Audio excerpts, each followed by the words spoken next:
નાણામંત્રી કન્નુ દેસાઈ દ્વારા 2025-26નું 3,70,000 કરોડનું બજેટ જાહેર કરવામાં આવ્યું છે, જેમાં સ્ટેમ્પ ડ્યુટીને લઈને કેટલીક રાહત આપવામાં આવી છે. હિરેન,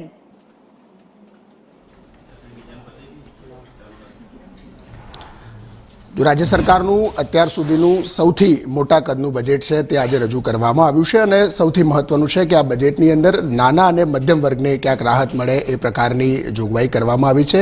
સ્ટેમ્પ ડ્યુટીના સંદર્ભમાં હોય કે ઇલેક્ટ્રિસિટી ડ્યુટીના સંદર્ભમાં હોય.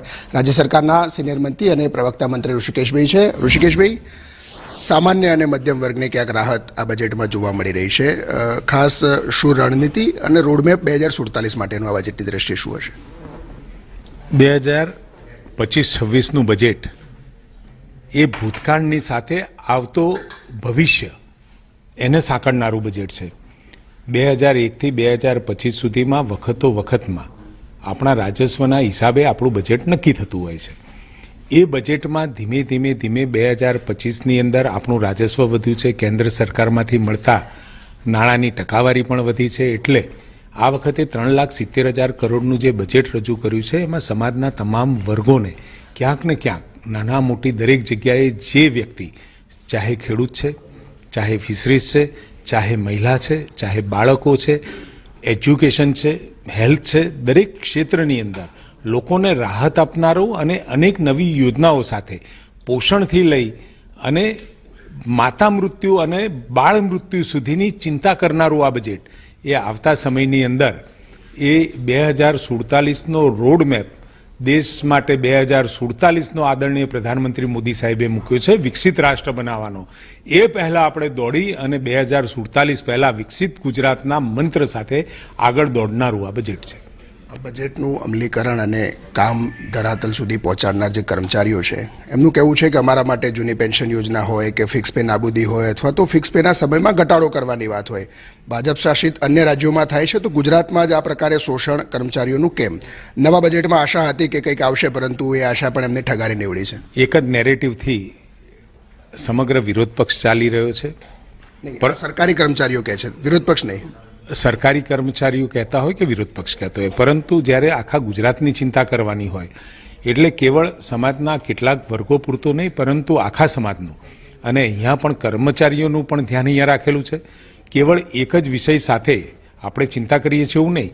કર્મચારીઓ જ્યારે અહીંયા કામ કરતા હોય એટલે કર્મચારીઓની સાથે સમાજના તમામ વર્ગોને સાથે લઈને ચાલવાની નીતિ ગુજરાત સરકારના આદરણીય ભૂપેન્દ્રભાઈ પટેલે હંમેશા સ્વીકારી છે. આરોગ્યની દ્રષ્ટિએ પણ મહત્વની અમદાવાદ મેડિસિટી સિવાયની બીજી 4 હોસ્પિટલો છે. કેન્સર માટે પણ મહત્વની જોગવાઈઓ છે જે વિસ્તરણ થઈને નોર્મલી બધી જગ્યાએ લોકોને લાભ મળે. એ કેવી રીતે કામ થશે? મેં પહેલાં પણ કહ્યું હતું કે રાજ્યની અંદર દરેક રિજિયનની અંદર, ચાહે દક્ષિણ ગુજરાત હોય, મધ્ય ગુજરાત છે કે સૌરાષ્ટ્ર છે કે આપણા ઉત્તર ગુજરાતમાં ગણાતું અમદાવાદમાં જે વ્યવસ્થાઓ આદરણીય નરેન્દ્રભાઈએ જે રોડમેપથી મેડિસિટી ના કન્સેપ્ટ ઉપર જે અહીંયા ઊભી થઈ, ત્યાં અનેકવિધ સારવારો સરકારી વ્યવસ્થાઓમાં મળતી થઈ, એવી જ વ્યવસ્થાઓ બાકીના ઝોનમાં પણ મળે એ પ્રકારે આપણે 2021થી એ વિષય સાથે આપણે આગળ વધી રહ્યા છીએ. આ વખતે પણ એમાં કેન્સર, કાર્ડિયાક આ બધા વિષયો પણ આપણે બાકીના સેન્ટરો ઉપર પણ ચાલુ કરવા જઈ રહ્યા છીએ. PSCથી લઈ અને મેડિકલ સુધી એનું ઇન્ફ્રાસ્ટ્રક્ચર છે કે એમાં પીજીની સીટોનો વધારો છે, યુજીની સીટોનો વધારો છે. આ તમામનું ધ્યાન આપણે રાખતા હોઈએ છીએ.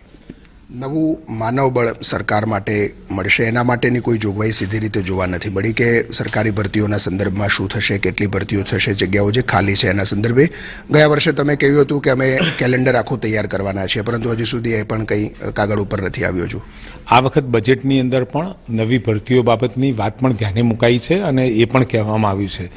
અને સાથે આવતા સમયની અંદર ભરતીઓની સાથે કેવળ સરકારી નોકરી એટલે જ નોકરી એવું નહીં, પરંતુ હું પહેલાં પણ કહેતો રહ્યો છું, સ્વરોજગાર હોય કે પછી સરકારી નોકરી હોય, રોજગાર એટલે હાથમાં આવક, ઘરની અંદર આવક આવતી થાય, ચાહે સરકારી માધ્યમથી આવે.